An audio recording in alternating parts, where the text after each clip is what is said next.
আপনারা দেখতে পাচ্ছেন নতুন যে ফোনটি আসছে মোটরোলার পক্ষ থেকে, মোটরোলা G86 পাওয়ার। আর এই পাশে আছে স্যামসাংয়ের ফ্ল্যাগশিপ স্যামসাং S24 আলট্রা। তো এই দুটার ক্যামেরার কোয়ালিটি আজকে একটু আপনাদেরকে দেখাবো, ক্যামেরার কোয়ালিটিটা কেমন হয়। আমরা চলে যাচ্ছি ক্যামেরা স্যাম্পলে, আমরা দেখাই।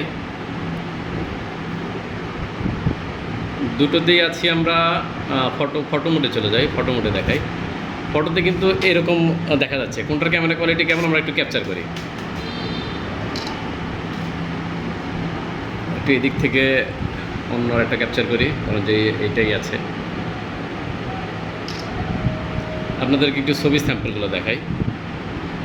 দেখতে পাচ্ছেন যে ছবির কোয়ালিটিটা কেমন। ছবির কোয়ালিটি, পিছনের যে জুমটা আছে, জুমটা কিন্তু S24 আলট্রাতে ভালো লাগছে, কিন্তু যদি ওভারঅল ছবিটা যদি আমরা ফোকাস করতে যাই, তাহলে দেখা যাবে যে না, ছবিতে কিন্তু মোটরোলার যে মোটরোলা হিউম্যান যদি ছবি তুলতে যাই, একটু মানে মানুষের ছবি তুলে দেখায় আপনাদেরকে।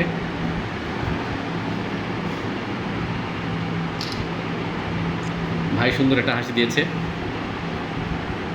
আপনারা যখন মানুষের ছবি বা কোনো হিউম্যান পোর্ট্রেটের ছবি তুলবেন, তখন কিন্তু জিনিসটা ক্লিয়ার হয়ে যায়। আপনারা কিন্তু দেখতে পাচ্ছেন যে ছবির ক্ষেত্রে মোটরোলা G86 পাওয়ার, এটা কিন্তু অনেক ভালো পারফরমেন্স করছে। আপনারা কেমন দেখতে পাচ্ছেন বুঝতেছি না আপনারা স্ক্রিনে কেমন দেখা যাচ্ছে, তবে কিন্তু আমরা লাইভ যেটা দেখতে পাচ্ছি সেটা কিন্তু মোটরোলা কিন্তু এখানে উইন হয়ে যাচ্ছে। তো আমরা ভিডিও স্যাম্পল দেখি, ভিডিওতে কেমন হয়। ভিডিওতে চলে আসছি।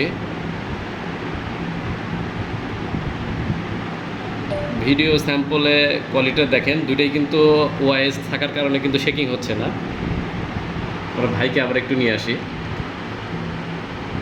আপনারা দেখতে পাচ্ছেন ভিডিও স্যাম্পল, ভিডিওতে কিন্তু যথেষ্ট ক্লিয়ার দেখা যাচ্ছে। এখন আমরা আবার প্লে করে দেখাবো আপনাদেরকে, যে ভিডিও তো রানিং অবস্থা দেখলেন এবং প্লে করে কেমন লাগে।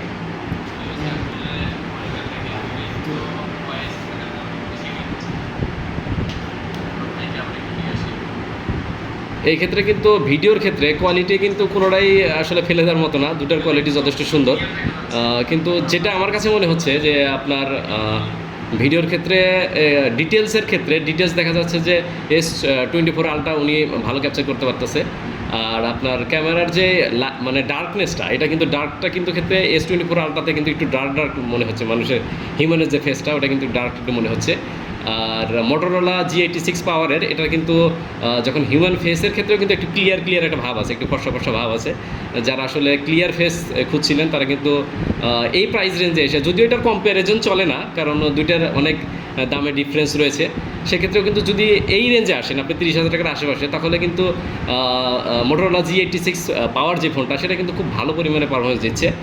ক্যামেরার আরও ভিডিও আসবে আমাদের চ্যানেলে, সাথে থাকবেন এবং ক্লিয়ার একটা ধারণা আপনাদেরকে পেয়ে যাবেন। যদি পারচেস করতে চান তাহলে কিন্তু একটা ক্লিয়ার ধারণা পাবেন। ধন্যবাদ।